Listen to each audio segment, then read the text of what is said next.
हज़रत मूसा अलैहिस्सलाम की शुरुआती ज़िंदगी और बनी इसराइल मिस्र में हज़रत यूसुफ अलैहिस्सलाम के किस्से में बनी इसराइल का जिक्र सिर्फ इसी कदर किया गया था कि हज़रत याकूब और उनका ख़ानदान हज़रत यूसुफ अलैहिस्सलाम से मिलने मिस्र में आए।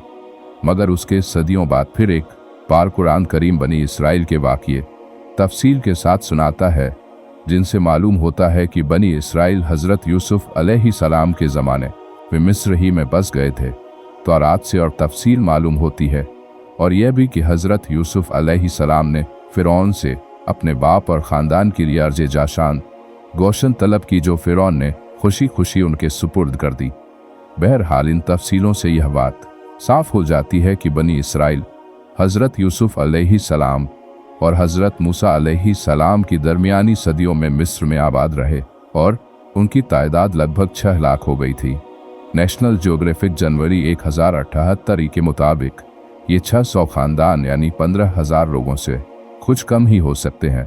फ़िरौन शुरू ही में यह साफ कर देना ज़रूरी है कि फ़िरौन मिस्र के बादशाहों का लक़ब है, किसी ख़ास हुक्मरों या बादशाह का नाम नहीं है।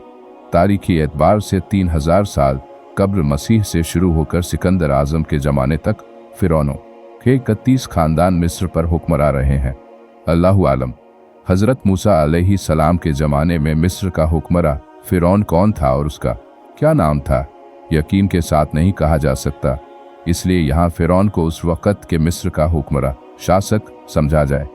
फ़िरौन का ख्वाब तौरात में है और तारीख़ के माहिर भी कहते हैं कि फ़िरौन को बनी इसराइल के साथ इसलिए दुश्मनी हो गई थी कि उस ज़माने के काहिनों, नजूमियों और क़याफागरों ने उसको बताया था कि उसकी हुकूमत का जवाल एक इसराइली लड़के के हाथ से होगा।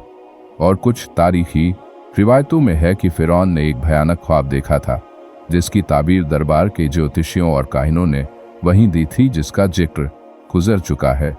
इस पर फ़िरौन ने एक जमात को इसलिए मुकर्रर किया कि वह तफ्तीश और तलाश के साथ इसराइली लड़कों को कत्ल कर दे और लड़कियों को छोड़ दिया करे। हज़रत मूसा अलैहिस्सलाम की पैदाइश। हज़रत मूसा अलैहिस्सलाम का नसब वंश कुछ वास्तों से हज़रत याकूब अलैहिस्सलाम तक पहुँचता है। उनके वालिद का नाम इमरान और वालिदा का नाम युकाबुद था। इमरान के घर में मूसा अलैहिस्सलाम की पैदाइश ऐसे ज़माने में हुई जबकि फ़िरौन इसराइली लड़कों के कत्ल का फ़ैसला कर चुका था। बहरहाल जो करके 3 माह तक उनके पैदा होने की किसी को मुतलक खबर न होने दी। इस सख्त और नाजुक वक़्त में आखिर अल्लाह तआला ने मदद की और मूसा अलैहिस्सलाम की वालिदा के दिल में यह बात डाल दी कि एक ताबूत की तरह का संदूक बनाओ, जिस पर राल और रोगन पॉलिश कर दो ताकि पानी अंदर असर न कर सके, और उसमें उस बच्चे को हिफाजत से रख दो और फिर उस संदूक को नील नदी के बहाव पर छोड़ दो। मूसा अलैहिस्सलाम की माँ ने ऐसा ही किया और साथ ही अपनी बड़ी लड़की मूसा की बहन को लगाया कि वह इस संदूक के बहाव के साथ किनारे किनारे चलकर संदूक को निगाह में रखे और देखे कि अल्लाह उसकी हिफाजत का वायदा किस तरह पूरा करता है, क्योंकि मूसा अलैहिस्सलाम की वालिदा को अल्लाह ताला ने यह बशारत पहले ही सुना दी थी कि हम इस बच्चे को तेरी ही तरफ ला कर देंगे और ये हमारा पैगंबर और रसूल होगा। फ़िरौन के घर में तरबियत। हज़रत मूसा अलैहिस्सलाम की बहन बराबर संदूक के बहाव के साथ साथ किनारे किनारे निगरानी करती जा रही थीं कि उन्होंने देखा संदूक तैरते हुए शाही महल के किनारे आ लगा और फ़िरौन के घराने में से एक औरत ने खादिमों के ज़रिए उसको उठवा लिया और शाही महल में ले गई।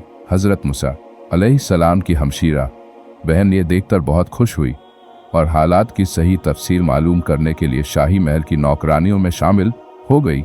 यहाँ ये बात हो रही थी।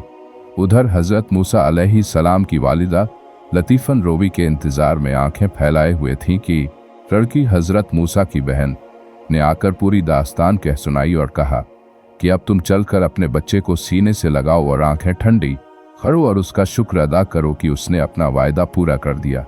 इस तरह अल्लाह ताला ने हज़रत मूसा की परवरिश का पूरा इंतज़ाम कर दिया।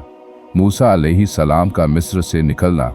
हज़रत मूसा अलैहिस्सलाम एक अरसे तक शाही तबीयत में बसर करते करत जवानी के दौर में दाखिल हुए तो निहायत मजबूत, कड़ेल और बहादुर जवान निकले। चेहरे से रौब टपकता और बातों से एक खास वकार और अजमत को शान शाहिर होती थी। उनको यह भी मालूम हो गया था कि वह इस्राएली हैं और मिस्री खानदानों से इनकी कोई रिश्तेदारी नहीं है। उन्होंने यह भी देखा कि बनी इसराइल पर बड़े जुल्म हो रहे हैं और वे मिस्र में बड़ी जिल्लत और गुलामी की जिंदगी बसर कर रहे हैं। ये देखकर उनका खून खौलने लगता और मौके मौके से इब्रानियों की हिमायत व मदद में पेश हो जाते। एक बार शहरी आबादी से एक किनारे जा रहे थे कि देखा एक मिस्री एक इस्राएली को बेकार के लिए घसीट रहा है। इस्राएली ने मूसा अलैहिस्सलाम को देखा तो लगा फरियाद करने और मदद चाहने। हजरत मूसा को मिस्री की इस जाबिराना हरकत पर सख्त गुस्सा आया और उसको बाज रखने की कोशिश की, मगर मिस्री न माना। मूसा ने गुस्से में आकर एक तमांचा रसीद कर दिया। मिस्री इस मार को सह न सका और उसी वक्त मर गया। हजरत मूसा अलैहिस्सलाम ने यह देखा तो बहुत अफसोस किया, क्योंकि उनका इरादा बिल्कुल उसके कत्ल का न था, और नदामत व शर्मिंदगी के साथ दिल में कहने लगे कि बेशक यह शैतान का काम है, वही इंसान को गलत रास्ते पर लगाता है। और अल्लाह की बारगाह में अर्ज करने लगे कि यह जो कुछ हुआ अनजाने में हुआ, मैं तुझसे माफ़ी चाहता हूँ। अल्लाह ने भी उनकी गलती को माफ़ कर दिया और मग़फ़िरत की बशारत से नवाजा। इधर शहर में मिस्री के कत्ल की खबर फैल गई, मगर कातिल का कुछ पता न चला। आखिर फ़िरौन के पास मदद तलब की कि यह काम किसी इस्राएली का है, इसलिए आप मदद फरमाएं। फ़िरौन ने कहा कि इस तरह सारी कौम से बदला नहीं लिया जा सकता, तुम कातिल का पता लगाओ, मैं उसको ज़रूर पूरी सज्ञा दूंगा। बुरा इत्तिफाक कहिए या अच्छा इत्तिफाक का कि दूसरे दिन भी हज़रत मूसा अलैहिस्सलाम शहर के किनारे पर सैर फरमा रहे थे कि देखा वहीं इस्राएली एक कप्ती से झगड़ रहा है और किप्ती गालिब है।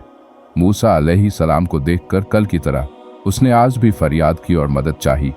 इस वाक़ये को देखकर हज़रत मूसा अलैहिस्सलाम ने दोहरी नागवारी महसूस की। एक तरफ कप्ती का जुर्म था और दूसरी तरफ इस्राएली का शोर और पिछले वाक़ये की याद थी।